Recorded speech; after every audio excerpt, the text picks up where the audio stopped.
ছোটবেলায় মাদ্রাসা থেকে বাড়ি ফিরতেছি, তখন গয়নার নৌকা, লঞ্চ নাই, নৌকা।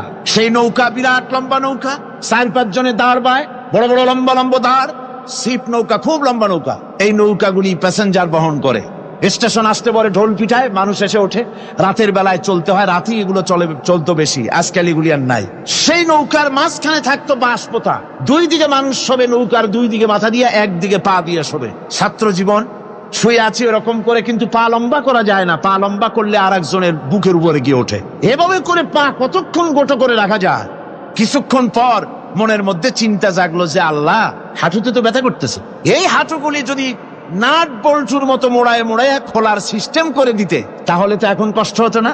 ঠ্যাংডারে মোড়াইয়া খুলিয়া তারপরে ব্যাগের মধ্যে ভরিয়া বালিশের কাজও হতো, ঠ্যাংও ব্যথা করতো না। ছাত্র হলে যত চিন্তা মাথার মধ্যে আসল, এইসব চিন্তা কেনুর মধ্যে